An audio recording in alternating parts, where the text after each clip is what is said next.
first. Let's start with someone new. Quana, how are you today? And welcome to the channel. How are you? I'm good. How are you? I'm doing well. I can't complain. You had a good Monday? Ready to dive into this show? I'm ready. This has been the thing I've been looking forward to the most because this was spicy, spicy. Oh, we'll have to get into some spicy stuff after the show. I need to know everything that you're watching. But again, we have a couple more people in the back. Tyra over there at The Struggle is Spectacular. How are you doing this You gonna fine Monday evening? You gonna stop putting that spectacular on stuff throwing me off, ma'am. I'm wonderful. I'm glad that you mentioned this show. As Quana stated backstage, they do a horrible job promoting these things. And if you hadn't mentioned disclaimer, honey, I would not have known anything about it. But it was great. I'm here for Kevin. Yes, all here for Kevin Klein, baby. Since Soap Dish, I've been here for Kevin Klein, a fish called Wanda. Okay. Kay, welcome. Happy Monday. How are you doing today, friend? I'm good. I feel like I've been real productive today. Okay. I feel productive. She said, I feel like I'm in my element. I feel productive. We love a productive queen. Okay. We love it here.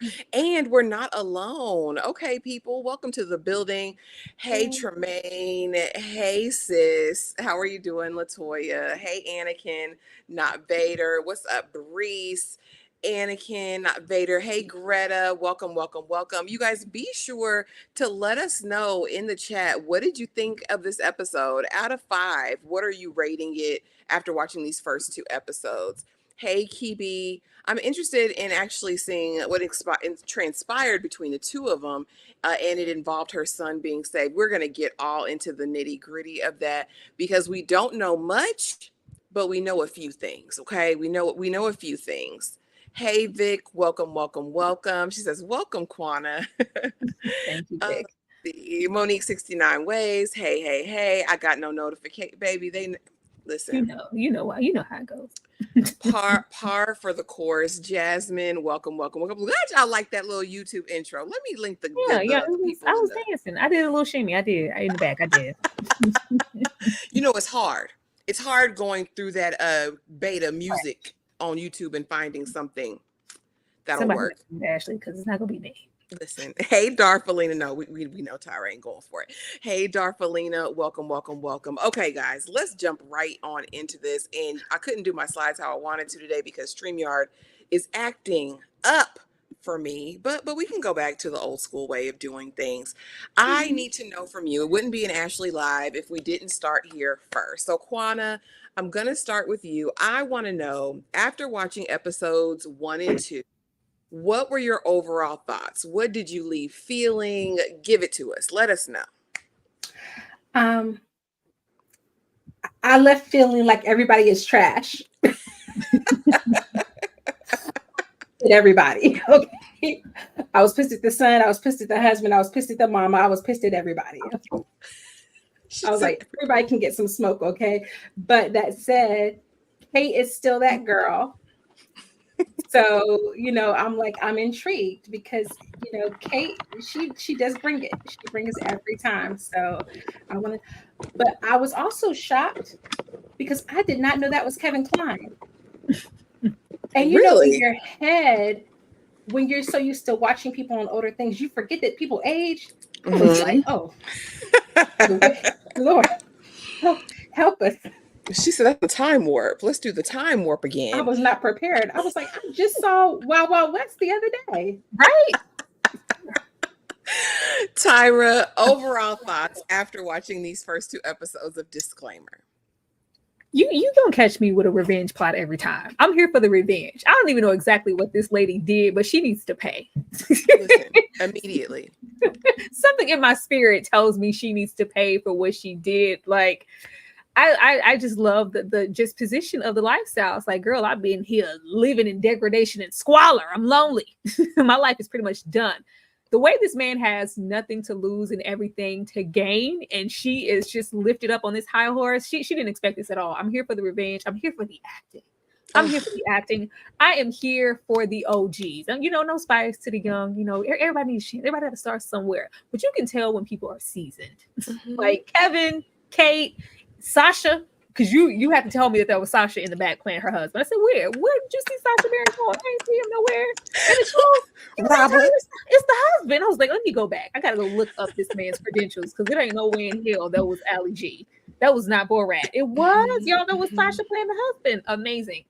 It just feels like there's going to be a whole lot unfolding. It's a mystery, a revenge plot driven type of narrative, and I'm here for it. And it's Kate and Kevin. We can't lose with that. I'm watching every single episode. Baby, that's what we're not going to do. We're not going to move off of it because they're going to keep feet on necks. And I love that for them. Kate and Kevin are absolutely delivering. Kate, whether you hate her or love her, most times you're going to hate her, but she's going to deliver. She's going to come through with a performance. She's going to look fun. You know the looks that she gives. She's going to emote. She's going to give you all of the things. She's going to pull that Karen out of her bag, which she tried to do in episode 2. I really, really enjoyed this. It feels like a masterclass and it felt effortless when you have people who are seasoned and who are all Academy Award winners, because we'll get into the credentials here in a moment. There's an ease with which they do their thing. We've been on the struggle bus these past couple months with these shows and movies that we've seen. And so it was refreshing for me. Kay, overall thoughts after watching these first 2 episodes? Apple TV ain't failed me yet, so I was here. I knew once my attention could focus in on it, I knew it was going to be something there. Just take me a minute to hop into things, but Apple TV has not failed me yet. And then once I figured out this was a book, y'all know who I am. Look, if they don't get to the truth, they got about till episode 4 for me to figure this out, and if not, y'all know I'm going to the book. Hey, leave the book alone. Leave something to the imagination, Kate. Come on. I ain't got time for this. A little bit of suspense. Come on. Y'all know if they start taking, y'all see how I did on Lady in the Lake. When they took too long, I said I'm gonna go right over here to the book. Lord have mercy. Every single time. That's what she's gonna do, you guys. Okay, so let's get into the synopsis of this show. Based on the novel by Renee Knight, we follow Catherine Ravenscroft, a successful and respected television documentary journalist. Her world unravels when she discovers a mysterious novel that reveals her darkest secret, a secret she thought only one other person knew. Director and writer Alfonso Cuarón, Academy Award-winning, director, known for Gravity, Roma, and Children of Men. The only one of the 3 films that I knew of was Children of Men, but seemingly an amazing storyteller. Starting right there, Tyra, I want to start with you. As far as a premise and a synopsis, what do you think of it? Do you think it's got legs? Do you think it can take us somewhere? Girl, this has legs, feet, hands, toes, arms, eyes. This has everything. Like, I don't want to go for the okie doke because it's like, I want to know why it took this long, or why didn't we pounce on getting this lady, her just desserts a long time ago? Why did it take for her, to pass on? Why did we push through with it? But the fact that statement is like, none of this is a coincidence. If you thought it was about you, it was. It was. I love that statement. I just love like the calculation. This is going to be like a slow burn. And like I said, when I mentioned it to you, the only thing she could ever offer this man is something financial. How much do I have to pay for this to go away? Like, that's not going to suffice for him. He wants revenge. He wants her to suffer slowly. This absolutely has legs and everything else for this to be a sufficient story. Oh yeah, baby. He's gonna get it back in blood. We'll talk about we'll talk about him. We'll get into his character completely. But Kay, does the story have legs? And what did you think when you read that disclaimer? Any resemblance to persons living or dead is not a coincidence. Let's be very clear. I want him to know it's you, ma'am. They said they want the smoke, all of it. And they're ready for it. Like, they did this, like I'm not trying to protect nobody. This is real. Like, if you feel like it's you, then a hit dog will holler. I'm over here. Come see me. Well. And Quana, last but not least, does this story have legs? Do you think we're going somewhere, or will it fall flat? What are your thoughts? I think it has legs. I think it's going somewhere. I think we're going to see the downfall of everybody. Mm. And I don't want to get too far, but as soon as I saw her last name, I said, "Oh, everybody's going down."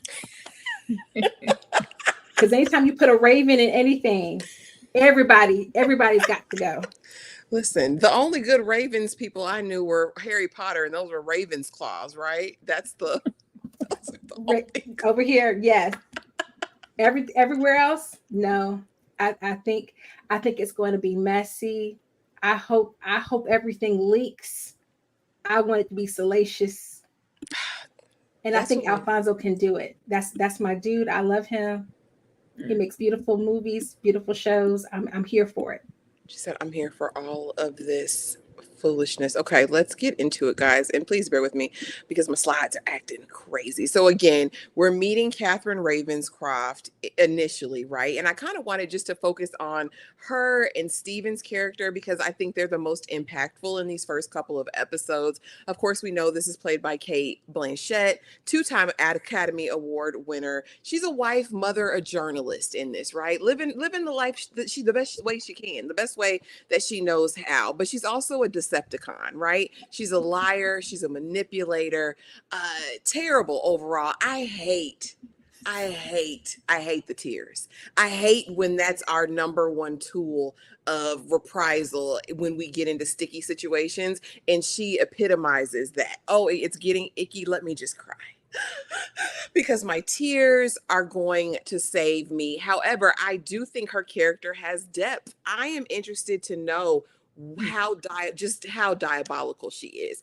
I can see from now she's done whatever it takes to get the story right. She gives you that what's the heifer's name from Lady in the Lake? That Maddie. that Maddie energy. She's gonna give it to you. You know what I mean? Oh, it's all about me. When she sat here chewing her hair, reading the book, I was repulsed. Okay. I was, why is your hair in your mouth, ma'am? But again, I do feel like she was in a different place all those 20 years ago. Maybe it's one of those things, I clawed my way to the top and then I got some integrity. Kay, talk to me about Catherine. What do you think of her character and how she presents at this point? This is a person who I feel like has used white woman tears to get her out of some trouble, and at this point I don't think they're gonna work anymore. I think she done cried the last one that's gonna work, and it's not gonna work. It took in her real far. Okay, she got real far with them white woman tears, but it stops here. Like it's dry. Nobody's falling for it anymore. She is going to have to face what she has done at this point. But she done finessed her way to where she is. Okay. Quana, what do you think of Catherine? What do you think of her as a character in what we've seen just in these first two episodes? She has a lot of survival instinct, and so I think she's not done. I think whatever she did, maybe she did get away from that for a while, but I think whatever that thing is in her, that lion that's in her, I think we're going to see it come out. I think she's going to go on the attack because I don't think she's willing to let her reputation be tarnished. She cares more about that than anything. So I think she's about to really go on the attack. Oh, absolutely. I couldn't agree more. I bled for this. I sweated for this. I probably slept with a couple people for this. You're not just going to walk in and take this away. And of course, we got to slide for that. Tyra, what do you think of Catherine? Do you love Catherine's character? No. Like I said, I'm here for Kevin, okay? As was stated, that's what I was thinking. I was like, if you think this lady's going to take this lying down, she was caught off guard. She didn't expect this, rolling up 20 something odd years later. She thought this was over, something she wouldn't have to deal with. And she was just kind of bombarded with it. Once she figures out an angle, she's going to work it. She is not just going to allow this to happen. So I'm interested to see, because from the outside looking in, Kevin's character doesn't seem to have, much of anything or like nothing to lose, but maybe there is something or a button that she can push because she's going to need to do something because he's not stopping. It's something wayward and predatory about her for me. In the sense of her linking up with the young man from what we could imagine, whatever took place, and her husband being, younger than her, and he wasn't, as experienced. It's just something. It's like she has an angle, and it goes into that manipulation, but I want to know how far it goes and why. But that, and in these streets, we can't have a great mother to save our life. She got to be she got to be trash. She got to be trash. You have to. That's like on print now. You have to be a trash. She's a trash mother. Like, she's from what we learned, later on, I'm sure you have slides just about their marriage. Like, something's up with her. And I just want to know how we got there and what she's willing to do to keep it. Because I think this is a sick woman. Oh yeah, there was a predatory element in my mind, because I'm like, how old is Jonathan? Now I know he's in Europe living his best life with his little pink-haired girlfriend, but she looked a good 16. So what were you doing with this young boy on the beach, ma'am? I didn't like it. I didn't like it. Control. She wants to control. Like, yeah. Mm-hmm. Absolutely. Now we have my homie, because here's the thing about it. I am here for a person who has the courage of their convictions, right? We meet Stephen Brigstock, and immediately I am entranced. I am in his world when he's sitting there looking at them bad A kids, and he gets called into the principal's office with a parent because he didn't cuss one of them out. He didn't even cuss him out. He just told him what it was. And he says, just apologize. I will not apologize, and today's my last day. I'm done. I've been teaching for 30 some years. I hate these F them kids and F y'all too. I'm gonna go back home. I like the space that he's in, because you can tell that prior to all of this loss, prior to the loss of his son, prior to being widowed, he was a different person. And I like how we're getting to see exactly how grief can change one's nature or character, because when I tell you he is lock, stock, and barrel invested in her demise by any means necessary, I love that for him, because I think it's giving him something at this moment to live for. But Stephen Brigstock is played by the Kevin Kline, Academy Award winner. And like I said, my first initiation to Kevin Kline was Soap Dish. And if you haven't watched it, with Sally Field and Robert Downey Jr. and Whoopi Goldberg, go do yourself a favor. It's absolutely hilarious. But in this role, he's a grieving father and widow out for revenge, and he's got absolutely nothing to lose. He ain't got no job. He don't have no son. He don't have no wife. I mean, it's up and it's stuck. All he's got is him, his wife's sweater, and those roaches. Quana, talk to me about Stephen. Not she said it's up and it's stuck. Okay, Cardi B. First and foremost, as a teacher myself, I really want to know what he wrote on that paper, because I could only imagine. I was grading papers. I was like, I know what he wrote. I feel it. I understand you, Stephen. I'm there. No, Stephen, I will say, with his character, I love the attention we're getting with it, the details with the sweater and everything. It's so, like Tyra said, I mean, obviously he is the person who I think we all probably have the most sympathy for as of right now, because we don't know any skeletons just yet. But when he said, I don't even care about selling them books, I said, oh. He wants to see her ruined. Okay. He wants the Daily Mail edition. And I love that, because that does, when you have that fearlessness, that character has nothing to lose. It can go anywhere. They're not held back by anything. So I'm excited to see how far he is willing to take it. But I'm a little nervous, because they showed us that intro, and I don't know if that is just to show us that he's lost everything, or if we're going to come back to that, and if there's going to be skeletons, because I always get a little nervous when they depict teachers on television, because usually you know what they do. So I get a little nervous sometimes. So I'm like, I don't know. That's just my brain thinking. We listen, we're gonna see, because I have questions. I think that she's a liar and the truth ain't in her, and she's making something up on this man, is what I think. But what I will say, I thought it was interesting that when we see Jonathan in Italy writing back home, it's strictly to the mother. and not the father. So I do wonder if there were some issues in the family dynamic. But I will say, with him moving with this reckless abandon, it would seem as though he doesn't have maybe the skeletons we think, or maybe the ones that she's pushing out. But we'll see. It's still early in the game. I'm here for all the smoke. Tyra, talk to me about Steven. We know he's your fave. Do you Always. think he could have been predatory too? Do you think he's got skeletons? I mean, if he didn't, she gonna make some. If he did, at this point, it's like I don't even care. I'm an older man. My wife's dead. My son's dead. Like who, whatever. I want you to suffer in the way that I feel like I have. I would be surprised if he did though. I'm more interested in their family dynamic because I put on my like whose narrative should we be trusting. I'm always gonna throw Kate outside because that's where she belongs. She for the streets in every single row, trash. But with this right here and us learning more about them, because we learned just a little bit, but the way that the wife was moving, and she made it a point to keep him out of it. Like, don't even like if we're grieving, or it's one thing to have you like, no, don't even enter the room anymore. I'm gonna write it in secret. If you happen to find it, you do. If you don't, you don't. But it wasn't something she felt the need to include him in, and even went as far to say that he was dead. I was like, okay, something's wrong.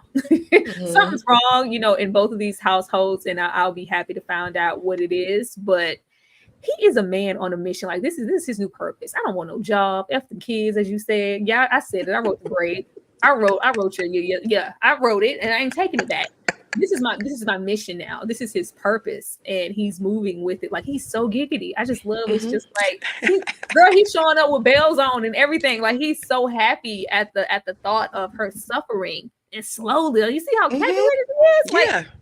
I'm here for that. So for him to go so hard, I feel like that it has to be something that, because they're saying like, we knew you were there, or whatever may have happened. We may have known that, you lied a little bit, but at some part we figured out that you played a bigger role in my son's life, or whatever, his demise, than you're stating. That's what I'm trying to get to. But he gonna make sure we have fun on the way there. Oh, absolutely. He's gonna give us a ride and a treat, honey, because them little Cheshire cat grins after he accomplishes each of his little side quests tickled me. Kay, what do we think of Steven? Now, how do roaches get in it? Feeling trapped. We gotta get him. We gotta get him. We can't freeze. Oh, Yeah. okay. Can y'all hear me? Now we can. Okay. I'm a huge Batman fan. Okay. So anybody that's out here for vengeance, I'm on their team immediately. My man said I am vengeance at this point. I just want to point out real quick that whoever wrote this book, they knew what they was doing with these names. Like Brigstock. And what's the other? Ravencroft. Okay, Ravenscroft. They were trying to sound real fancy with these names. They said I want to give these people sophisticated names and sophisticated jobs, then let them do ratchet things. Because so far, all these people messy. And I am absolutely here for it. I'm here for Steve. Steven is moving real calculated. Steven said, I ain't got no wife. I ain't got no job. It's Friday. It's 95 degrees. I ain't got no, yeah. He ain't got nothing but space and opportunity. So I'm curious to see what he's going to do with all his space and opportunity. I am too, girl. I am. And I just wanted to take a quick moment because this is a star-studded, not only creative team, directors, writers, but also actors. Of course, we talked about Kate and Kevin already, but again, Sacha Baron Cohen, Cody Smit-McPhee. Nicholas looks familiar to me. I just don't know what I've seen him in. I didn't go to his IMDb. But Leslie Manville, Nurse Red, this raggedy heifer that I've seen several times, okay? She's always diabolical, but she herself is an Academy Award winner. I know I've seen Layla George around here. Louis Partridge, I don't know him. I don't know him yet, but Indira Varma, I know her from Game of Thrones, and she's actually narrating a portion of the show. We'll get her a little bit later. But were you any of you guys excited, or I guess surprised to see any of these actors on the roster? I already told you I only see Sacha Baron Cohen one way. you know, we're gonna be in a musical. It's always he's like a more so a character actor. I don't take him too serious all the time. So to see him here, especially in that the ending of the second episode, I was like, oh, all right, Sasha, you better tell her to get out your face. Come on, Sasha. And like I said, seeing Nurse Red, especially after watching Grotesque, I was like, girl, what are you doing here? Man. Quana, did any of this lineup surprise you? Any of the casting surprise you? No, but since you pulled up Cody, I was like, I have seen that man before too. And now I'm sitting here looking him up and I'm like, oh my gosh, I've been seeing a lot of this baby. He's been around for a minute. Okay. He still need his behind beat though, because he was kind of, even his mama's dirty, but he was getting out of pocket. I was like, oh, hold up now. Hold up now. She said, slow down, 10 speed. Kay, did any of these casting choices surprise you? No, these look like people that be in them Oscar and Emmy nominated movie that I don't watch. Oh, Lord have mercy. Lord have mercy. Okay.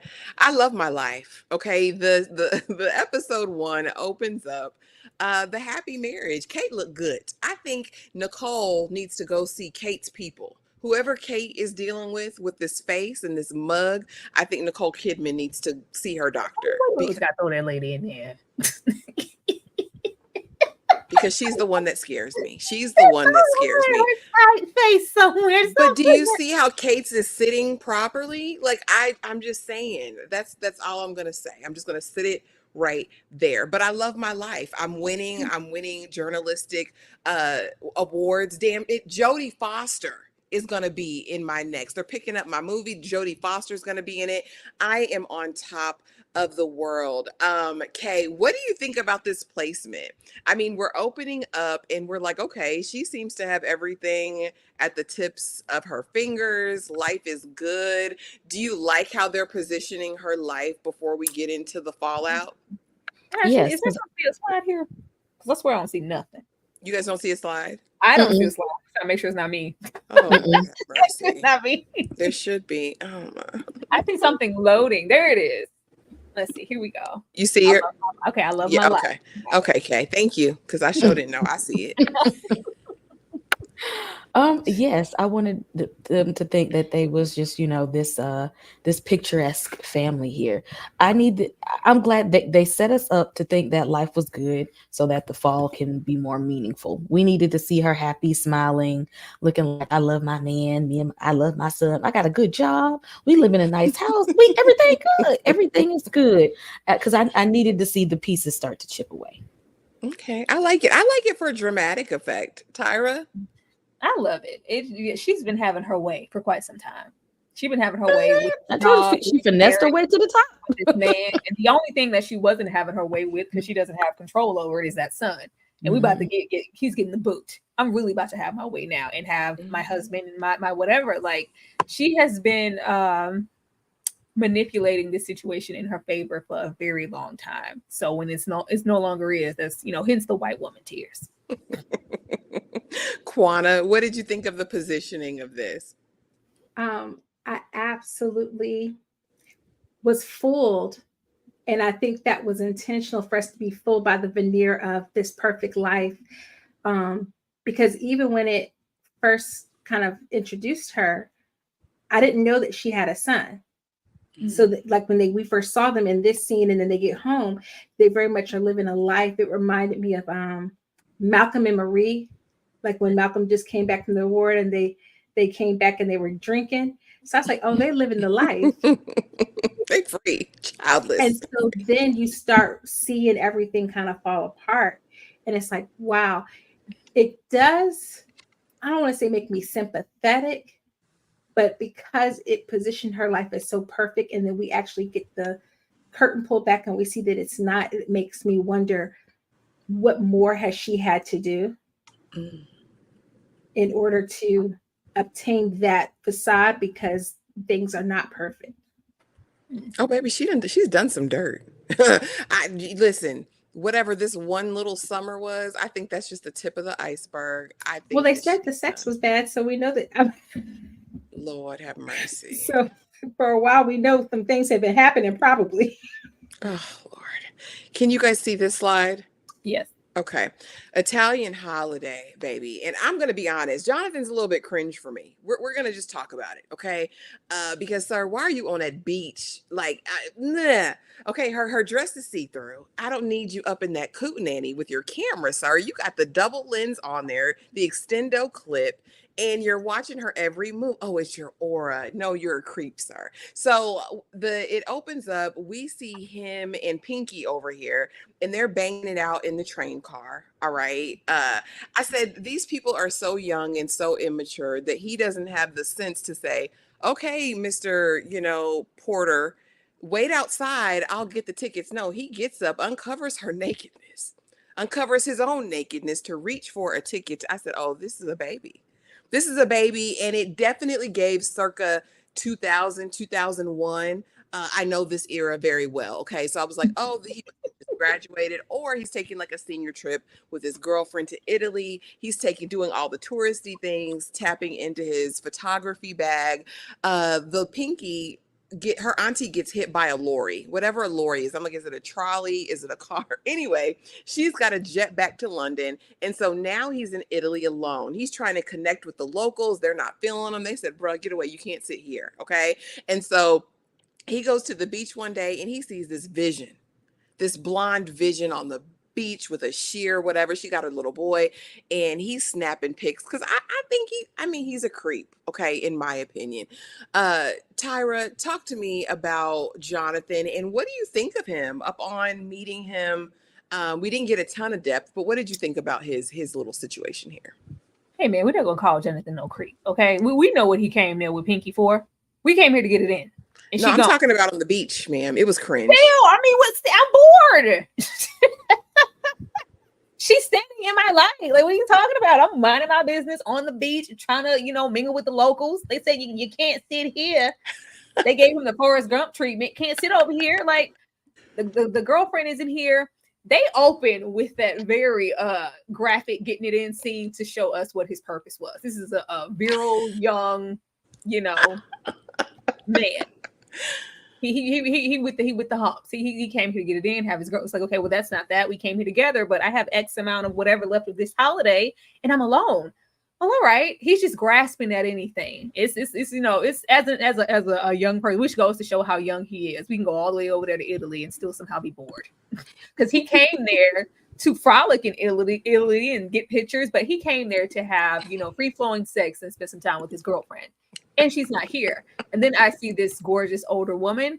Cool. I'm just taking pictures. Sure. Let me put this down or I'm caught. Yeah, but did you really see me though? Like, did you and then oh, is she giving me a little play? Is she flirting with me? If there is any chance that this older lady is acknowledging me enough to flirt, well, let me go get her bag. Let me, I don't have anything else to do. This is a bored, what seems to be a teenager. We don't know exactly how old he is, but this is somebody's child. And that was somebody's mama. And she wanted attention at that moment from this child. It feels like that there were moments, I'm sure we'll get into them, where she could have, oh, this is not that. Baby, I'm grown. No, she entertained this. It felt like she entertained it. I felt like she knew he was taking pictures of her. And she was like, oh, okay, yeah. You better do that. Ain't I fine? Because that man who left me here with this son, maybe he didn't think I was that fine. But you do. Come on over here, young man. Child, the issues of a kept woman, I guess. Quana, talk to me about Jonathan, and also talk to me about Jonathan only sending the postcard to his mom. Not, hey, mom and dad. It was, hey, mom.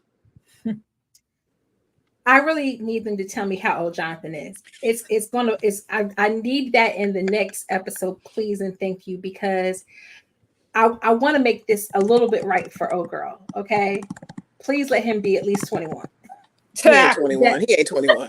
If he 18, maybe 17. I'm giving Jonathan 17. Maybe that, because the way he acts is giving me 16-year-old. It was giving young. The only thing is when he and what's the little girl's name, Sasha, we're talking about all of her experiences. He seems very enamored with an experienced woman, and he was almost like getting aroused by all of her experiences when she was talking to him. I didn't appreciate how he did "Oh Boy" on the gondola. First, let me say that was rude. I can't stand no folks to go somewhere else and be rude to the people. It bothers me. But in terms of his mom, I do think that it's so interesting that the postcard was only to her, especially in light of what she says about her husband being gone. I really want to know what that dynamic was. And it just seems like it kind of like maybe she was the one who kind of coddled him and allowed him to do whatever he wanted to do. And I feel like there's going to be a parallel between him and his mother and Catherine and Nicholas. I'm all for parallels and storytelling, but we'll see. I don't know if damn Catherine is close to anybody. I want to believe she had somebody, but I don't know. Kay, what do you think about Jonathan? What did you think about Jonathan upon meeting him? And was he cringe on that beach, taking pictures of people without their consent or permission? He was cringe when from the opening scene. Okay. I was like, there's nothing smooth about this at all. We could have opened. We could have opened up with another shot. We didn't need to see that. Why would y'all choose that to open up? And hey, they wanted to show us what she was entertaining that young man for. Because, sir, if your so-called girlfriend had to leave early, if you really cared about her, you would go with her in her time of need. But you want to sit at the beach and still go and live your best life. To do what exactly was your reason for being out there? Because if it was y'all was going out there to hang together, if y'all go together, then y'all leave together. But you hung back. He saw her off at the train station. He said, "All right, baby." He said, "I sent my fare, okay? I sent my fare. I was promised sex and a good time in Italy. If you ain't gonna do it, somebody out here." That's what after that, I knew exactly. So, I'm leaving. Oh my goodness gracious. Okay, so now we are sorry y'all, this it just doesn't want to let me be great tonight, but we are now out of Italy and we are with Stephen. And again, it's, if we didn't need to hear it before, I just wanted to just put it again in your face so you know, it's like I said before, it's up and it's stuck. F these kids and this job. I don't need any of this. I'm gonna go home and I'm gonna grieve for my wife, and I'm going to do something I probably should have done a long time ago, which was empty her closet, go through this stuff. It's been a while. You know what I mean? It's been a while since she's passed. And now I have purpose. I'm on a revenge mission. And now listen here. Okay. I'm on a revenge mission. I find a hidden manuscript. I go to my buddy who's in publishing apparently, who can get the job done, and let's just do it. But not only that, I find some pictures. And I go from being elated and happy, reminiscing on yesterday, to seeing that this woman who I thought was an innocent bystander of my life's demise. I said, "Oh, he's poetic." You heard that? Innocent bystander of my life's demise. Okay. And now I see that she was busting it wide open. She's got on the lingerie. She is touching her body. I said, I didn't even know they captured all this on, the 30 millimeter or whatever film that you got to go take to get developed. Who developed them pictures? It looked like it came from the local store that you used to go to. He didn't have a dark room, sir. No shame. But again, nothing to lose. Wife's dead, son's gone, manuscript found, and I found your nasty pictures. Kay, talk to me about just the revelation of it all and kind of the sheer joy it seemed to bring Stephen to finally have a mission, to be outside of his emotion. Now I can make somebody pay. Now I have somebody to blame. It's like he quit it. They gave him confirmation that he did the right thing quitting that job, because he said, when one opportunity you lose, another one comes back by you. And this was an opportunity. He said, I can get a book here. I can get some information on somebody. It's some information out there that we have not gotten. I need to close some chapters. I need some resolution for what has happened. And look at all the tools that I need to go on my revenge mission. And it's just like it just fell into his lap all of a sudden, which gave him that little extra motivation and push he needed to do what needed to be done. And he did it. And he did it. Quana, I mean, one door closed and the window opened. What do you think about his revenge mission? Are you here for this? Are you here for this type of carrying on? I am. Um, I'm coming at it from as soon as the first scene with him at the school happened. I said, I understand this man as a teacher, been in the profession for a grip. I understand this man. The minute you done called me into this office, and he was trying to say they should have called me in before. He said they should have called me in before, but you done called me into this office. He was done. He was like, you gonna entertain this foolishness? I'm done. And at that point, I think there was nothing left to lose. Now, I will say, he got his pension. He's like, okay, I done lost my wife. I lost my kid. I got my pension. That's it. Let me go. Let me just go all in. Let me go ham and get back all my guts. But I'm really interested in the levels his wife took to hide all of that, because you had that purse was up underneath the wardrobe with the key in it. Like, she was hiding that stuff. And so I really want to know what more she learned and what information, maybe what kept her sitting on it and not doing anything with it. There's a reason she held back. So I'm really interested in that. But I think this is going to get spicy. And I like that he has nothing to lose in it. Same. So Tyra, if you're Steven and you're going through and you see the pictures, the developed pictures that somebody took to the shop to get developed, and you see this woman who you thought was just a bystander to everything that happened, and find out that there was some intimacy, some love games that were being played with your son, are you enraged in this way? Or is it the combination of what's in the manuscript and the pictures? Girl, just off the pictures, I'm calling the cops. And I might roll up on you. Because how old, like Quana said, I want to know how old that son was, because that determines. Really, I'm gonna be mad anyway, because you very grown, you mother, or you not somebody's mother. Like, I'm mad off GP. I would have been at her door, because he knows exactly who this woman is. They've spoken to her. I'm sure she was maybe questioned, and whatever happened, she's like, well, it probably was well, I just found him, or I didn't. Like, she clearly lied. What I'm more interested in is the lengths that the wife went to hide these, and that even though this is his sole mission and purpose now, I want to take her down. I feel like there were problems present in their marriage and, him as a father, the relationship with the son, way prior to whatever transpired with her. And I think that's going to be a hindrance on this mission he has, because he's now making it solely about her. And I know she has some fault, because, girl, what exactly did you do? You did something. But something happened, like, for that distance to happen. Like, why was that relationship so broken? If there was something that happened and occurred with our son, I'm sharing it with my husband. The lady said he was dead.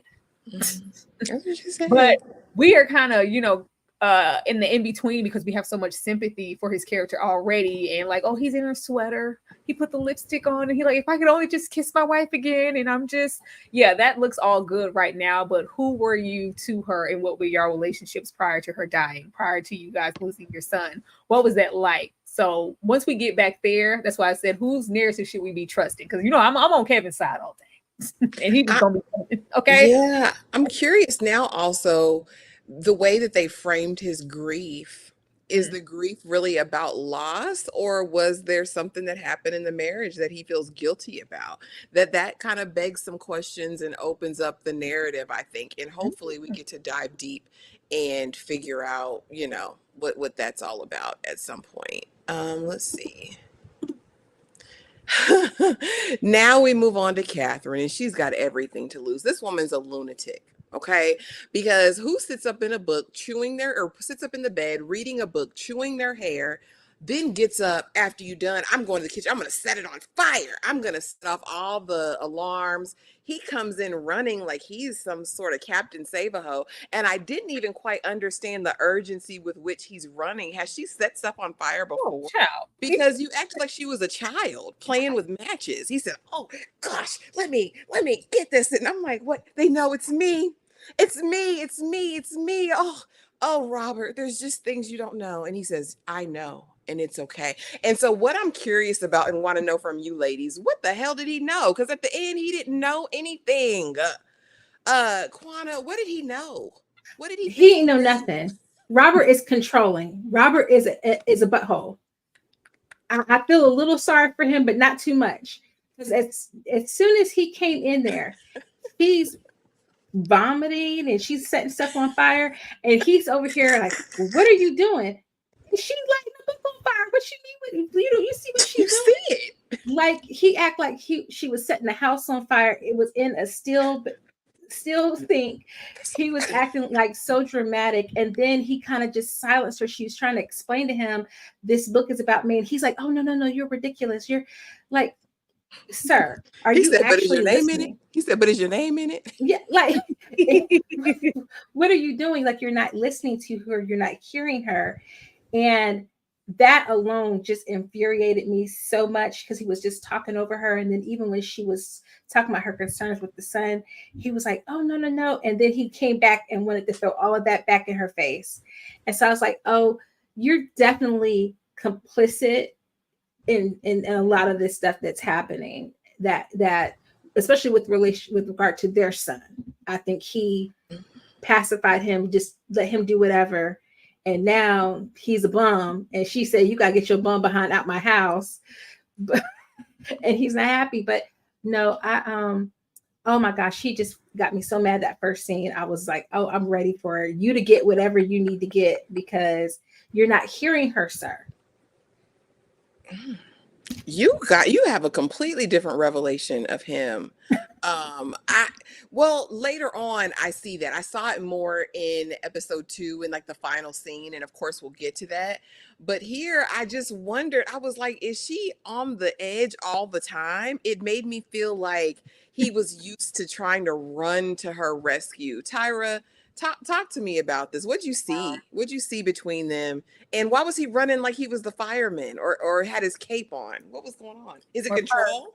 There's no picture here, but that's neither here nor there. Second. Oh my gosh, I'm sorry. Let me try again. You're fine, I don't Ashley. know what's I happening. just know how you feel. I know you want your images and stuff there, but it's that man been through some stuff. He has been through some stuff with that woman. He has been through some things with her. I feel like she's an attention seeker. She manipulates to get her way. She acts out. That's a child in a woman's body. She is throwing, like, she likes to get her way, and whatever she has to do to get her way, he's been there to experience it all. And it's like, oh Lord, here you go again, setting something on fire. Last time we had to call the fire department. It just feels like he has been through some stuff. And that's why it was so easy towards the end of that episode for him to just flip. It's like, okay, this is the last straw. When he said, like, well, I've been through and I know, it's like, I know. The fact that he said I know means that she's done other stuff. She's done other stuff that she maybe thought was a secret or that he didn't know about. It's just like, oh, you mean that one time when you had did that thing? Maybe I already know about that, and I'm not going to judge you. He know nothing about Italy, about those photos, about this boy. He was like, well, hell, I thought it was you did something else. Okay, now this is something else that's like heavily affecting our marriage. This is you cheating. This is you, lying for years since then when our son was 4. Yeah, you're this is not something I want to deal with. I've dealt with everything else up until that. You stressing me out. Get the hell away from me and leave me alone. And what was stressing me out was all the dinnerware on the daggum counters. You don't trust people. I said, are they moving? Maybe they're moving. She let the cat jump on the counter mid-meal. I love the mid-meal prep. That got me. I was upset. Ew. Disgusting. Okay. As she was cooking that bland fish, we'll get to it. No seasoning. Okay. Is Catherine a problematic queen here in these streets? He ran to her rescue because she's played a damsel in distress for so long. That's what he's used to doing. He's tired at this point because I you know what? I'm on his side with this one. Why are you burning a book inside of my house? Go out. If they got money, they probably got a fire pit or something. Take that to the fire pit and burn it with some sticks or some trash or something. Why are you burning something in my house? And then better yet, a book. Who burns a book? It's suspicious. Have y'all ever walked around? Have y'all ever seen in your life somebody set a book on fire? I'm going to be suspicious of that too. That is something that I've never seen. Okay. We treat books with the utmost respect. So if you're burning a book, I'm already suspicious. Okay, because we don't do like that, and I don't want to hear no. It's about you. I mean, what is this the best man? Did you know the person who wrote it? Hey, this lady ain't all that. This lady said and burnt that book like, I'm burning this. This is the last, only, and final copy. I'm getting this the hell out of here. Girl, if they sent it to you, there's clearly more where that came from. Like, what is burning it going to do? Child, she act like Harper wrote that story and knew her personally.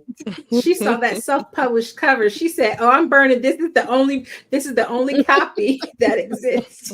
That's what I said. I'm like, he definitely has more. He got a batch. I think he got at least 100. All right, can you guys see this now? Yes. Okay, perfect. So what we know, and this is just a status check after these 2 episodes, because we don't know much, okay?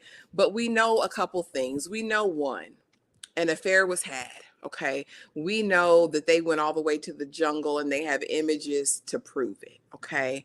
2, we know that Nick's life was saved, all right? Seemingly by Jonathan. That was confirmed.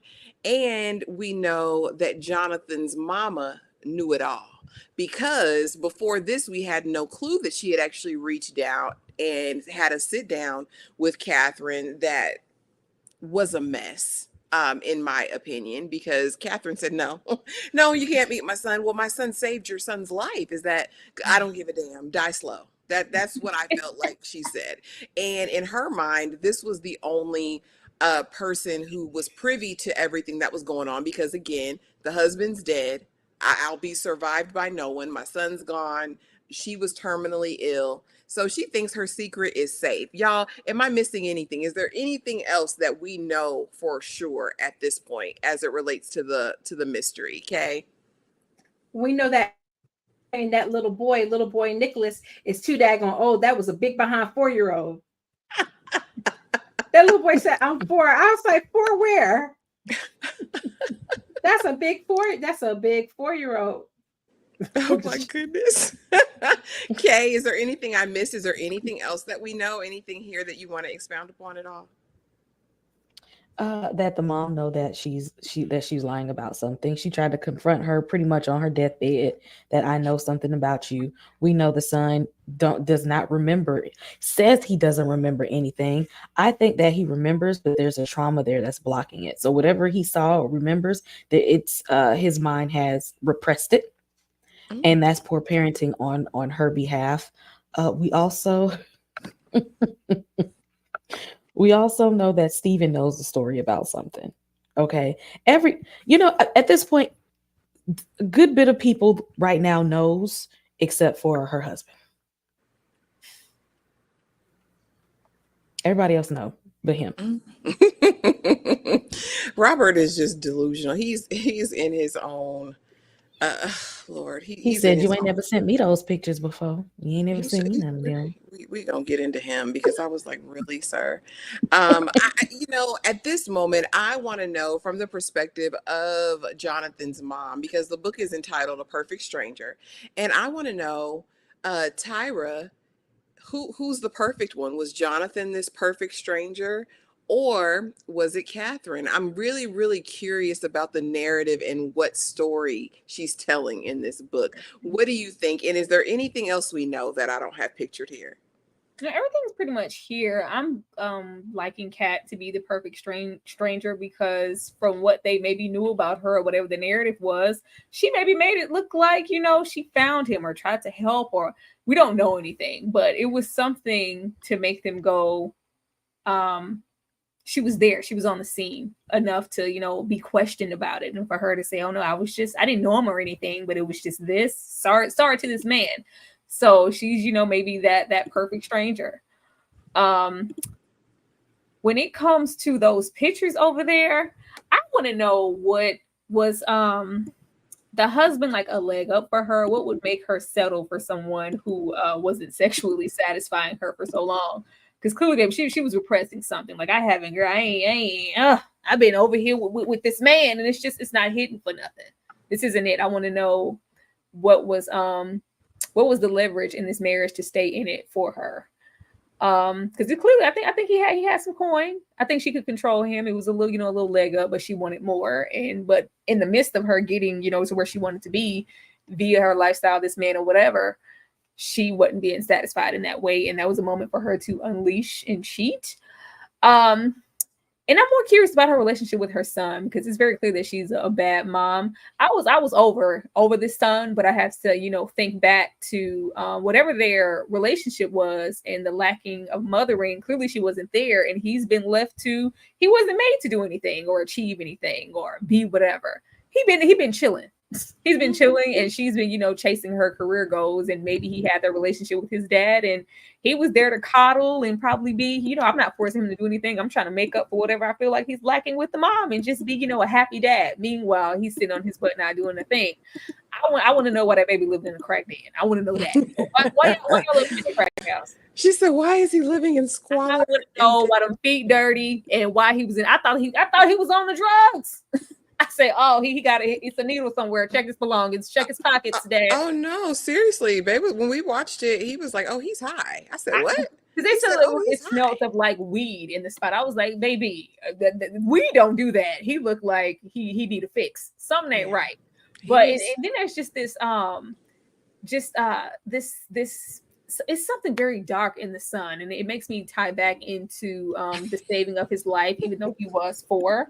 It feels like something happened to where he's like, you know, I don't remember anything, or don't ask me anything about that. It was something touched him in a way to where he's had some type of arrested development and hasn't grown or has no ambition aside from the parenting that he's got. But it takes a certain kind of a lot of women, like they from, you know, some type of means to leave. Y'all left him there. I thought they were, you know, putting. I didn't. You left him there. Like that was a crack house. She said, "Get it where you live." She said, "I'm sick of you." And it probably, I think people who have children or anyone in their lives who've had near-death experiences may, especially in the years surrounding that, go overboard to coddle, protect, to spoil because they're glad that they made it, right? So, I mean, that could speak to it. I for whatever reason, I can never see her as a doting mother. And it's probably just because of how she's presented right now. Yeah, and you know that Ravenscraft, that name got money on it. It got legacy on it. And when we talk about it later, he's like, "My family told me never to get with you. They said you were gonna drag me to the pits." Oh yeah, and that's exactly what you did. She was probably, you know, from the other side of the tracks, and the family was probably elite in that time. But now we have the 3-pronged plan. Because Stephen just didn't say, "I'm going to just do this one thing." He says, "No, this is an aerial assault. I'm going to start with Catherine. We're going to move to Nicholas. Then we're going to hit Robert up." So, of course, we know that the book has already been delivered to Catherine. We know that that's the situation. I think she got the pictures too, because she had kind of tossed the pictures aside and started reading the book, chewing her hair. Then he says, "Okay, now let me get to the son, because the son is the weakest link." When he called that boy delayed. He lied. What was the lie? He said, "Listen," he said, "because he's slow." He said, "I wrote down all these names." So he's like taking candy from a baby. And the way he grinned walking away, I said, Nicholas at least was trying to be good at his job. He said, "Well, sir, you know, we've got this vacuum clean, you know."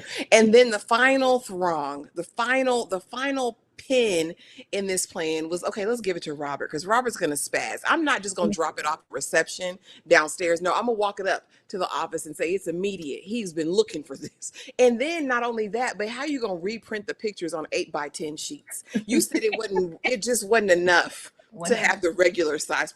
Let me blow him up. Kay Bly over at Slice of Horror, talk to me about this 3-pronged plan. He executed it seamlessly. What did you think of it? Child, the way that poor baby could not spell that man's name after he done spelled. I said, "Is it just me or is he?" He said, "This how you spell it." He was like, "Say it again. Can you say it again? Can you write?" You know what? You might have to write that down for me, because I didn't catch that. Can you give it to me one more time? The hell? It's a name. He was just look. My guy was not getting it. And she had a nerve to kick him out the house. "Ma'am, do you know your son's slow? That's why he over there. He over there living in the gutters. Oh He ain't got life skills. He can't even read good and can't spell. And y'all got him over there thinking he gonna live a successful life. Y'all got to pull him back on in the house. That was not a good idea." But Stephen, this was a good idea, okay? He said, I'm gonna set my plan in motion and I'm gonna let the chips fall where they may. And I can't wait because see now I know she gonna have to respond to this, okay? Because when that man walk out of that door, and he probably was somewhere set up in one of those little undercover vans and dark vehicles with the lights off, making sure he's seen the husband come out. Now, when she was like, well, when he come out, I'ma know that the plan is working and she's gonna have to strike back. Oh my gosh, Stephen was hilarious. He walked away from Nicholas like, dang, I thought he was at least gonna try to sell me something. You know, I might have bought something. He said, nah, he don't have it in him. Tyra, talk to me about this three-prong assault. This three-prong plan. He said, Nicholas, what a waste. Like, what a waste. I expected more of you. This is your king. This is your son. Get out of here. That was funny. That was really, really funny. Child, poor Robert. Poor Robert. And she thought she was on her big one, baby. This that meal, okay? Ain't no seasoning on it. But this that fish, this that dinner I prep every single time I want to get closer to my husband. She's like, yes. She said, Charles, your lunch is ready. That's what she said. She knew that man was coming home. He comes home 7 o'clock. Oh, he here. If I say I'm cooking this dish, he here at 6:59. Okay? He's immersed in these pictures in this book because he knew, like, I'm glad he knew, like, just giving it to her, she's not gonna, come forth and let him, like, no, let me make sure that you get it. And I love how unassuming he is because everybody's just per usual. I love that narrative of underestimating either children or the elderly. Like, well, what is he gonna do? It's like 70. Like he isn't gonna do anything. Like, no, I'm here to resume the chaos.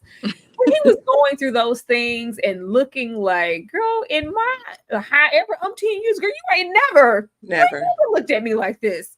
Who is this? What is this? Girl, he was just stopped in his tracks and he really looked heartbroken. And she in there cooking with that cat on the counter. She just coming home. And he plotted to ghost her too. That was a choice to ghost her. He said, I ain't never did this, but I'm gonna get you. Like he went to that son. I know he gonna go seek that man out and to have a sit down with him. He gonna want to know answers because somebody's gonna tell me something because she's been lying to me for quite some time. Whatever their little marriage was, baby, it's done. But I do love her narration in the show. It's kind of like she's reading her own novel and just like, oh, Catherine was mad. Like Robert, he saw her. She was all, with her hands in her panties. She did that for me, girl. It was just too much. A story. It was too much for him to bear. It's almost like I already know how this ends, but it's like, did it end in or out of your favor? But your Catherine is her life is unraveling slowly, and she didn't even know it because she had that fish on, baby. That nasty fish. Everything they make in that kitchen's got a hairball in it. Just, Quana, what did you think of this three-prong plan that Stephen had? I think that Stephen is out for replicating his outcome. And so I think that he's not going to be satisfied until somebody's in the ground. And until reputations are going, and I don't know that he started out that way, but I think the minute that he met Nicholas, and he said, "Oh no, this still I'm over here telling this little boy I can't afford this, and he gonna try to sell me this expensive behind Dyson, and not show me any care or respect. Oh, you about to get you are a byproduct of your mama, and you about to get this too." And I think he's gonna feel like he's not gonna be satisfied until she loses her son the way he lost his son. However that has to happen. Oh, could it be in his hands? I think however it has to happen. I think it could be physical, it could be just emotional, but I think it's definitely it is smart. He's very smart with how he's handling things because as right now they can't place him. And I love the little literary little Easter eggs that they're dropping in here. The fact that he gave him the name of Joseph Conrad, Heart of Darkness, which, that's a whole nother thing, but kind of it made me think like he is as stoic as that character is in Heart of Darkness, that he's kind of trying to shut down his heart and his feeling because he's not going to need that. He needs to get rid of that in order to do what he has to do. Lord have mercy. Um, and the narration, Tyra brought up the narration. I was like, first I was a little irritated. I'm not gonna lie, because I was like, wait a second, okay, we got first person, now we got second person, now we got third person. Why we have to come on, Alfonso? Why we gotta deal with all of this? It's too much switching POV. I really want to know what he's saying by the fact that Steven has first person narration. She is telling her story through the second person lens. And then we have her voice, or at least I don't know if it's supposed to be her voice or the mama's voice telling Robert's narration from third person. So I'm really interested in whose truth and whose narrative are we going to get at the end of it. Whose truth is going to emerge? I feel like she triumphed for some reason, because she's still, you know, going like, this is when I was down. He thought he had me. Like, that's when I was back up. I'm like, did she win? It's making me feel like she won. And the fact that she threw out the fact that Robert's family was money laundering, I said, oh, she's going to definitely be willing to take him down if need be to save her reputation. Like, she has to throw him overboard in order to save herself. She's definitely doing that. By any means necessary. One thing is for certain, though, y'all, with all of that, and I'd be interested. What if Steven gives him the dope? If he does really have a drug problem, that would take Nicholas out. That would be he own him drug. Did you see them ankles walking up the stairs? Flawless victory. Lord. Okay. Catherine is guilty as sin. That's one thing we know, right? She was not a bystander in his life's demise, baby. I think she had a hand in it. I don't trust Catherine as far as I can throw her. And the meeting that she has in her office with some of her workers, to me, was indicative of that. She said, let me sit down here like a journalist. Let me see who knows. Okay. And let's shift this narrative over here to the left. Okay. And so now we see an accusation. All right. She's like, look into so-and-so. We find out that he was Cambridge or Oxford educated, that Stephen has worked in education for 30 years, that wifey did as well. Wifey worked in education also, and that he is still very much alive. He's 77 years old, and he's got an axe to grind. And, you know, her underling wants to know, well, what are we doing this for? You know, oh, nothing just yet. I just, you know, I'm getting my ducks in a row. And again, she's here with her list. Well, she said he was dead, but he's not. So this is my only point of contact. This is the culprit. This is who I need to go after. And, you know, nothing beats, a good, defense, but a good offense. So she said, let me get on the offensive. And I mean, do I make this, declaration? Do I insinuate that he might be a ped? Quana, because you alluded to this very early in the live, talk to me about what you think Catherine's planning. What's up her sleeve? Oh, I definitely think that even if he is completely innocent, she is going to fight fire with fire. And I think as soon as we heard her kind of inquiring about him and digging into his background, she's going to unearth whatever skeletons there may be. And maybe this is connected to why we don't hear about him when Jonathan was writing the postcard. You know, maybe there was some kind of friction, you know, or separation with mom and dad at the time because of something he did, because something Jonathan found out. We don't know. But I think even if maybe where there is smoke, there is fire. But if there isn't, I definitely think she's not above planting some seeds. Mm-hmm.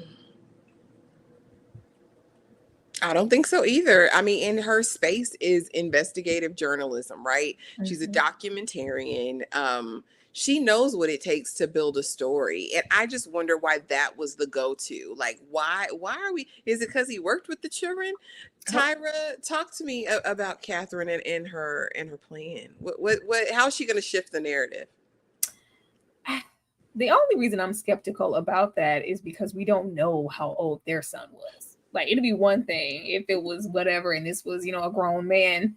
I feel like this was the child. Like, her is going to be like how are you going to call me out on something that you took place in yourself and we have proof?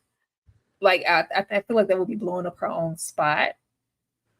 I don't know. I just don't know what else she could get at. I think I think he may have done something. Maybe something has occurred in his past, but I don't feel like that's the thing to go for.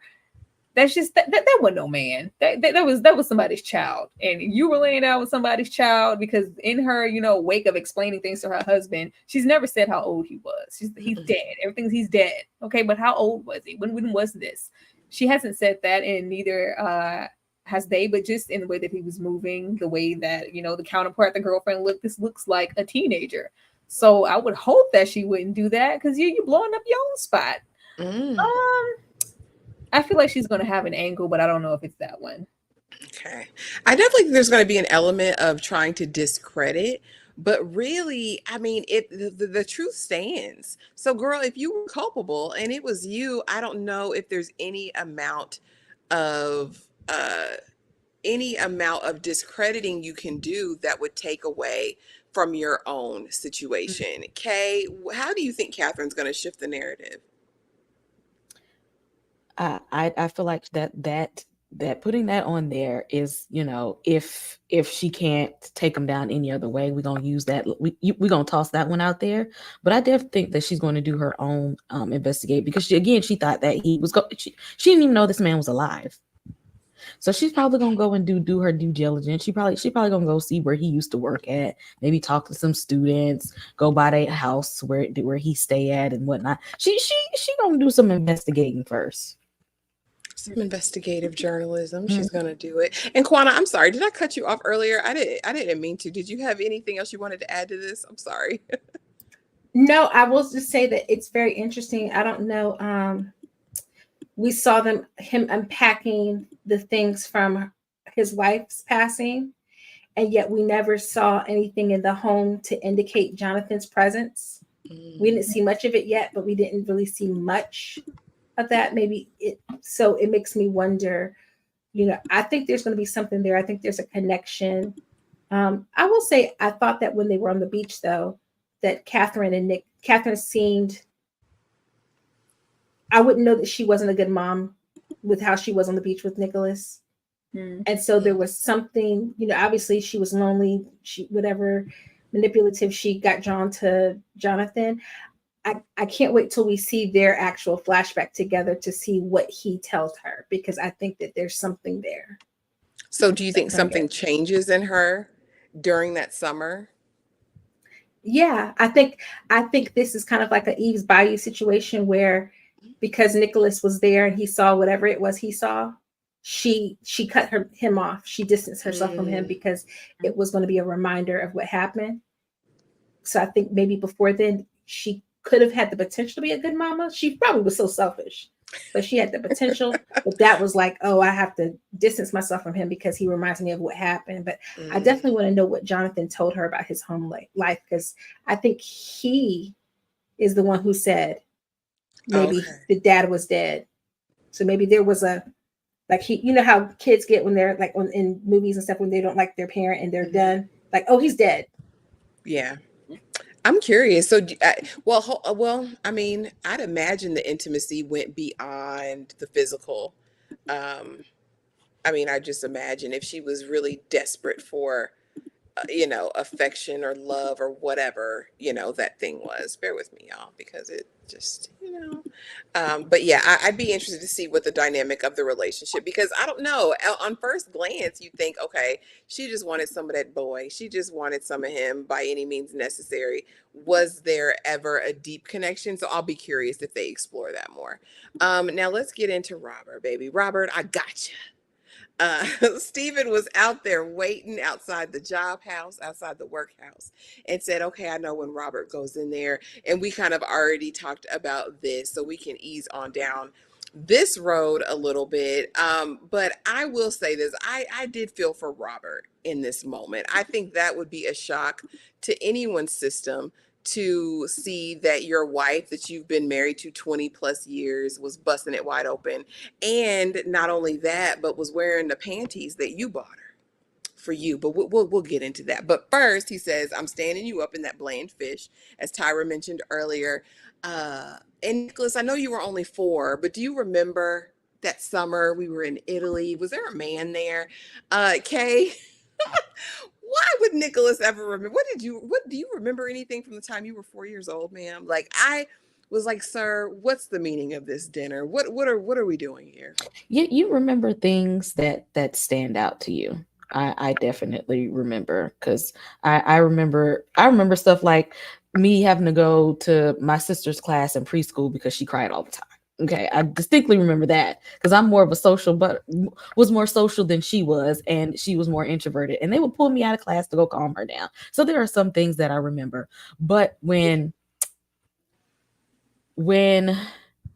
something traumatic happens to you at a young age, your brain will hide it from you. So if it was something that his mind was not able to handle and comprehend, his brain had suppressed it from him. And so although he knows that something happened, he could not process it at that age. So he's not able to tell what happened right now. He probably should have went to therapy for this, because look at how his life turned out. The boy can't even read and write good. Okay. So there is a developmental block there. He should have worked this out in some type of therapy, because he can't remember it, but it still affected him. It still messed up his growth and development. Tyra, what purpose did this serve? None at all. Man, just go home. Go face your wife. Go face your wife. At least the baby got a meal. He don't need to miss a meal. He looked hungry. He got a meal. I feel like he was even, just lying. I guess this girlfriend, I've been hanging out at her place. I'm like, you ain't got no girlfriend. you don't. I'm more concerned with the fact that the dad, like, he's seeing, like, you're living in squalor. This is like, he was disgusted. Like, we're having this narration, but he isn't doing anything about it. Why are we still, even in this moment, well, I could pay for you and the girlfriend. Who cares what she thinks? Well, how about we get him out of here? How about we get to the root of what's wrong? It's one thing to be, underdeveloped, or because at first I just thought he was lazy and he was, just the average privileged kid. Like, no, something's wrong. He needs some help. Baby is depressed, and I think baby got a needle somewhere. It's not looking good, but we can't even see to that because we're still like, so yeah, when you were 4, like, what do you see how he's living up in here? Did you see the hole in his sock? Did you see the state of that apartment? Like, for him to get to this space, it had to be, they both played a role in the son here and how he ended up. And I wanted him to make sure that he I guess once he's together mentally beyond them pictures and his wife, that he goes and checks in with his son, because I feel like something gonna happen to the boy. Yeah, well, theirs is the only relationship that you saw kind of consistently through the first 2 episodes that they actually had a caring, like, come watch the football with me, come, come do this. And of course, we know she spazzed when she finds out that Nicholas has read the book and says she got what she deserved. Yeah, she deserved it. Yeah, he felt that, like, this reminding me of you. That's what he wanted to say. It felt like you, because it's something, and I don't know if this has to do with the near-death experience or what, but even with that, with their marriage, when we get to, like, he's had a place of being busy and really invested in his job. So at what place, it's kind of like they swapped. And maybe, once she distanced herself from the son and she got more into her career, she was neglectful and he was neglectful. Maybe he's been, that active dad because he wasn't for so long. But they both played a role in this. He doesn't just get this way just off of that mama alone. And just because they happen to put him out, it's one thing to be, push the bird out of the nest. They pushed him into, that's a Delphine. I know a crackhead when I see one. He got drugs in his pocket, according to Tyra. Well, I will say it's interesting. The dad was trying to lobby for him. Are you sure, you want to put him out? Are you sure this, sure that? Juana, why even let her? You ain't put my son. It's one thing to put him out. I thought they were like setting him up. Like, hey, this is you. You have your job. You pay your rent. We'll help you. You need to start, being responsible for yourself. This was not the kid who needed to just be pushed out of the nest and you're going to fend for yourself from now on. And that, how do we go from that? I love when they're talking and he's like, I'll wait for you. And you putting your shoes on, and he's talking about wines. Like, he knows about the finer things in life. You speaking on some fancy wines, and you got a hole in your left sock. Something's wrong. Said, got that baby living in squalor, Quana. Once we find out that they have money, especially the daddy, The daddy got old school money laundering money. Like, I'm like, Tyra, why he didn't rent him an apartment and pay the first year and say, here, I'm gonna put you here. We're gonna pretend like you rented this on your own. Like, if you really truly cared, all like that, there definitely were things that could have been done. And so just to throw him to the wolves and you realize something ain't right with your kid, this is on both of them. I will say, though, Mama was helping him pack up that stuff, but you did see when she found that little dog called Sandy, and she started getting real nostalgic and like, oh, remember you used to take this everywhere. So there definitely were some feelings that I think she cut off, and she had that moment where she was brought back to when he was little. But yeah, this whole scene right here was foolishness, because I understand that you're in your feelings, but you're prodding your kid to get intel on your wife instead of taking her behind home and saying, because what more do you need? You got the pictures. You got her spread eagle with the hand down her drawers. What you need him for? At that point, he wanted all the receipts. But so I just thought that's a bad position to put your kid in when you don't know what's going on. You're trying to dig into his memory and trigger him to some past trauma. After he didn't already say he didn't know what the book was. He obviously was like, I don't have time, I don't care, I'm leaving, get me out of here. And now you're prodding, and like Tyra said, you don't care that he living in a crack house. So why you care about what happened 20 years ago? Yes. And then it felt like the son was blocking something. It felt like he was forcing himself to say I don't think he wants to remember what it was, but I think he remembers something. I'm not one of them people who I can barely remember what happened last week. Don't ask me about nothing that happened when I was 4. But I guess if there was a near-death experience, if you almost drowned or whatever the case may be, that could be. I wonder if he went mute for a little while after it happened. Because when I was a kid, I told everything. A lot of kids all tell everything. My daddy had a lot of Army friends, and he got told very early not to bring me around because I didn't know any better. I would be telling stuff. Oh, we went to so-and-so's house. I was telling stuff.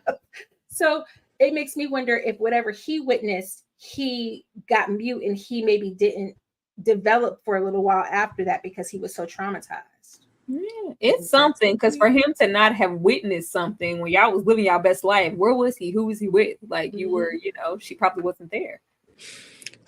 Y'all, it all fell apart. It all falls apart. Even that nasty fish. I don't know why she thought that fish was gonna save you, girl. All them fish heads. And your tears won't work, lady. I bought you them panties. So we get the full 4 uno. Okay, we go back 20 years, and he says, I was looking through them pictures, girl, and I recognized the hotel room because this was a vacation we were on together. I had to step away to make money and provide for this family, and here you were busting it up in that red lingerie that I bought you. And this was during a time you've been giving me the cootenanny. You told me your head hurt every single night. I remember. And, she tries to pass the buck. Well, you weren't there. Oh, so now you're going to blame me, Lucy Pearl. You're going to blame me, Catherine, for this situation. How long did it go on, Catherine? What happened? What's going on? Better yet, no, let me leave. Let me read this book. Let me go on and finish this book. And we can revisit the conversation, y'all. This was such, it was lazy on her part for me because the passing of the buck, right? No, it's because you were gone. Then that didn't work. So let me put on the tears. No, just don't leave. I'm so sorry. We can fix it. Just don't leave me, Robert. Just don't leave me, Robert. It was a long time ago. I'm not that. I hate me for what I did to you. Girl, you didn't hate it when you was busting it wide open for that young boy. You didn't hate it. You hadn't even thought about it. You just thought no one knew and was going to ever be able to expose you, which is why you didn't open up to your husband. I think this is so telling about the state of their relationship, with or without the infidelity, right? They don't talk to each other. He doesn't know her at all. And she may know him, but just know him enough to manipulate him. It also comes out again that the family never wanted him to marry her. She was trash, a trash box, and he should have listened. Quana, talk to me about this because it literally fell apart. It all fell apart, even that raggedy fish. She's so used to those tears saving her, and she was so devastated that it wasn't working this time. Bless her heart. And it just reminded me of every clip you've ever seen when it happens in real time and they realize it's not going to work, and it's just like the shock, the awe, the devastation, it was just all there on her face. But I felt she caught herself because she really wanted to call him on, like, if your pee wasn't bad, this wouldn't have happened. She wanted to drag that man, and she was trying to hold herself back and then give a little, then hold herself back. I was crying because it was so hilarious to me just how ridiculous this whole scene was. And she's still not telling the truth. Mm-mm. And I think she's not telling the truth to herself either. So I'm interested in when his dirt comes out, because it's a three-prong plan, right? So he's got to have some dirt. And I wonder that money laundering that she mentioned in the voiceover, I wonder if she's going to be willing to threaten him with that, since obviously she knows the ins and the outs. People, perfect patties, and people who want to keep this pristine image to the rest of the world, I think no boundaries. They will do anything to preserve this picture perfect image. I think she would use anything. I think she would use anything on anybody to maintain her reputation. Tyra, you're nodding in agreement. What did you think about this whole dinner? And girl, when a white woman uses white tears on her white husband, she used white tears on her white. She weaponized white tears on her white husband. I thought that was for outsiders. I didn't know that was in-house. That's a special kind of woman. That is a special kind of woman. When she like fake repulsed herself by her, like, oh God, like you're repulsed by your own pictures, as if you weren't there, as if you didn't commit these acts. Oh God, I just didn't. Like, girl, that. This dog and pony show of hers, this is clearly something she's done. When she said, like, he was like, oh, so you're the victim. I am the victim. Where? girl. Here. Well, if you would have blown my back out, I would have been here. That's what it was given. Like, if you would have hit it from the back more often, I would have, I wouldn't have to go across them forbidden streets. Okay. So we're gonna make it his fault. Like, no, you did this. She didn't. This was the moment to purge and say everything. She was going to try to get control over this and bury it until, hopefully he's none the wiser. And we're just going to, forget about it and move on. She didn't plan for him to send those things to him. And it's no coming back from this. Like, as he said, like, that I was warned about you. When somebody says I was warned about you, that means her name was out here in the streets and it was mud. You're gonna marry her? You're in a relationship with her? Ew, like, who is she? Don't you know she, like, I heard this one time she was already known to not be like, you were lower class, lower standing. I should have listened to my family. That was already that. And then the fact that it's just like, we're not getting it in now. No matter in all the 20 some odd years, every time I want to have sex, you have a headache. I know. All She could do is it. And the level of audacity and unmitigated gall it takes to bring somebody into the hotel room that you were sharing with your husband She didn't care. Wild work. That's why it's like, you didn't have a separate, y'all didn't have a nanny. Where was your son? I made sure he didn't see. Okay, when you were being photographed in your red panties, where was your son?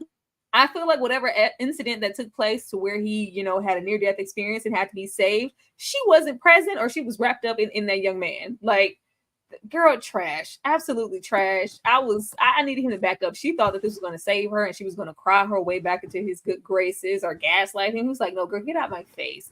He took his PlayStation and he left. That's it, right? Baby, he grabbed that book and said, "I need to finish this book. Okay? I'm gonna read every page." Mm-hmm. Just like the song read every page. Okay, talk to us about it all falling apart. Her husband had like a whole flashback of when he wanted to propose to her and the family said no. Like, everything came to him, like he blocked it out, and it came like, oh yeah, they tried to tell me about, like, you know what, I heard about you, and oh I remember your name. They told me you was a hoe.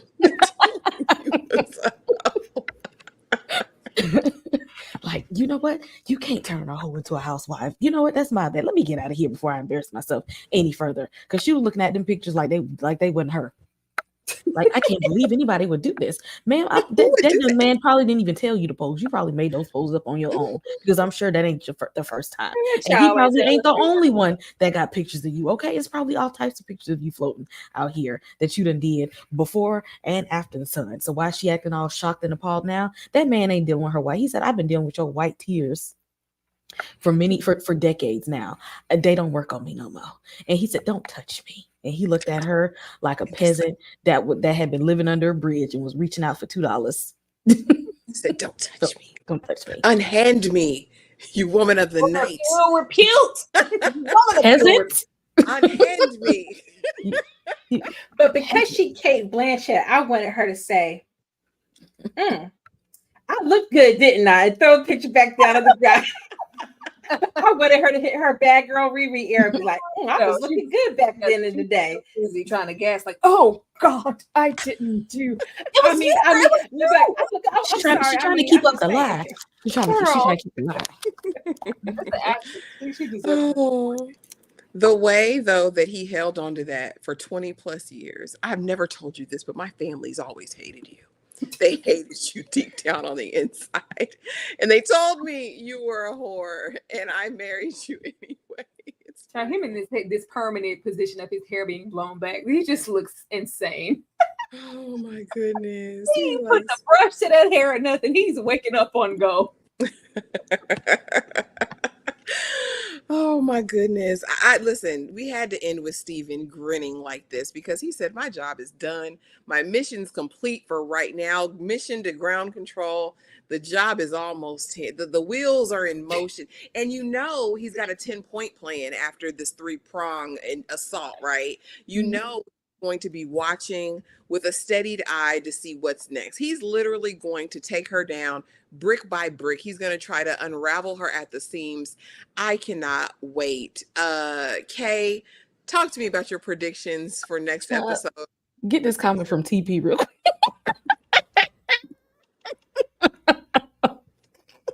So stupid. He used to call you jawbone. TP, please. I feel like that she now that she realized that the white tears and the damsel in distress is not working, she's going to have to come up with a new strategy and fight fire with fire. So we're gonna see the beast that she's been trying to keep under wraps all these years. You're not a damsel in distress. You really a monster out here, and I think she's gonna have to show her true colors. I think the son just gonna be sitting there bewildered, like he don't know what's going on at this point, and just wondering, is anybody gonna take him out to eat? Because ain't no stove in the place that he at, and he probably ain't got no fridge either. Lord have mercy. Quana, any predictions? Steven about to go on Piers Morgan and tell it all. That would be epic. I'm here for it too. I predict that she is going to give Robert the ultimatum that if he does not stand beside her, she is going to take him down with everything she knows. I think she is going to go after Steven to keep him quiet so she can try to collect any information that can link her to this. And I think once Nicholas knows, so sorry for you, sweetheart. I think you're going down. I don't think he's going to make it. I think we're going to, poor Nicholas. Poor Nicholas. I think it's a wrap. But I think we're going to find out more about Jonathan's relationship, and maybe there are some skeletons. I don't know. We'll see. I feel like it's a tragedy. I feel like everybody's got to go down. Oh Lord, it's going to be tragedy on tragedy on tragedy. Tyra, any predictions? I think he's underestimating her. He knows of her. He doesn't know her. He doesn't know her. He knows, maybe an inkling of what you maybe did to my son in the state he's in. he doesn't know her. I feel like she finna be laying it low. I feel like she finna come at him with everything, because like, she's worked to get to where she is. You see her walking through all savvy. She's revered. She's awarded. Like, you think I'm gonna let you tear this down with your little salacious book and your little pissy photos? She's gonna fight tooth and nail. And I don't think he's expecting that. He's just maybe expecting things to go accordingly and fall apart and tee. She's gonna come back, and I want to know. Is that going to make him push to go even harder? Is he going to break down? Are we going to see, some of his weaknesses or some of the things he's done in his past? I predict that baby's on them drugs. Nicholas is on the stuff. He's on the booger sugar. Something is wrong. Something is wrong. And I hope somebody gets to him before it's too late, because he looks to be unraveling and lacking direction, but it doesn't look like anybody cares at this point, including that daddy. As far as her trying to come at, because it's like, what are you trying to go at this man for? You don't love this man. I think he, image-wise, looks good on her arm. Like, this is my man. He's, he comes from money. I don't want to be, up here. I'm not upstanding if I'm divorced or whatever. I don't know what she's trying to do, because that son don't look nothing upstanding. That looks like regret. But we'll see. She might try to, fight and hold on to that man with all she has. But I just feel like it's going to get real messy. And I want to know who's going to come out on top, because we're getting her, in third person. So that concerns me. I'm interested too. We're going to see. But you guys, that's really that's what the first 2 episodes, at least what stood out to me that I wanted to talk about. We will be back weekly to talk about this. Again, this is a limited series with 7 episodes on Apple TV. If you haven't watched it, go check it out, because again, I do feel like it is a masterclass in storytelling. The portrayals, and we jest, but the portrayals, I think, of these characters, the depictions are spot on, right? You believe these people. You believe these people are who they are projected or purported to be. So I'm absolutely here for it, loving it. But before we get out of here, I want to give everybody just the opportunity to let you guys know what they have going on. And we are going to start with Quana. Quana, what's going on at her real review? Excuse me. I just dropped a review of Mr. Crockett. So there's that. I will be reviewing Smile 2. So we're in spooky season, so I'm going all in. And grotesquerie, that. So just having fun with spooky season. Then I'll switch over to spooky November. Don't follow through. She said spooky on spooky on spooky. And you guys, if you haven't already, please be sure to follow everyone on the platform. Hit the notification bell, drop a comment, drop a like, a heart, all of those things. We appreciate you so much. Kay, what's going on over there at Slice of Horror? This week, I plan to do a review for Alien Romulus. I've been saying that for the longest. My plan is to get that out this week. Reviews up for From Theories. Mr. Crockett video is up. Y'all know we have Grotesquerie, season finale of Reasonable Doubt. Tyra has her horror costume party coming up this week. That's going to be fun and interesting. So y'all stick around for that one. We'll have some fun. Have some fun with this one. Hit like, subscribe, join the membership this weekend for our blockbuster night. We'll be watching Hocus Pocus as picked by the sweet one. Tyra, what's going over there at the struggle? Girl, a lot. I just dropped my Strictly Business video and y'all been sleeping on it. Y'all just left it over there. Y'all waiting on the bus. Don't wait on the bus. Go watch it, because I worked on it. You know how I feel when y'all be waiting on buses. don't do that. But tomorrow your girl will be hosting season 3 episode 4 of From. Make sure that you're there for that live. There have been some issues with YouTube with the whole. I am currently trying to upload my review for From, my solo review. So be on the lookout for that as well. That'll probably be dropping, the same time we do the freaking live. But what are we going to do? What's Wednesday, y'all? Wednesday's open. We are trying to find an area to close out the season for what's the show? Fight Night. I know a lot of you guys were interested in wanting to know our thoughts on that and for us to close it out. So we're looking for some place to put that. Gonna figure it out. Not gonna leave y'all hanging. I know some of y'all all of a sudden y'all want to check for, but y'all weren't showing up for the live. But and y'all know I'm not talking to y'all. I'm talking to the people in the back. Thursday, child grotessery. Grotessery. I will be hosting grotessery as well. Please be on the lookout for that. Stick with us. We are just as unintrigued as you are, but we holding on. Okay, we're holding on, and we want to know, was it all for nothing? That's what's keeping me alive. Friday, Fridays are for Reasonable Doubt, and also that Friday night, I low-key forgot, your girl is hosting a whole horror situation. Show up for that. You guys know I low-key love me some horror, and I know that a lot of you aren't so much interested in that, but I would definitely be here for you guys showing up for that live after the Reasonable Doubt premiere and us talking about that. So yeah, the link is already up for that. So go and hit the notification bell on all of that, and then just support us in everything that we do, because we go hard with a capital H. That's it.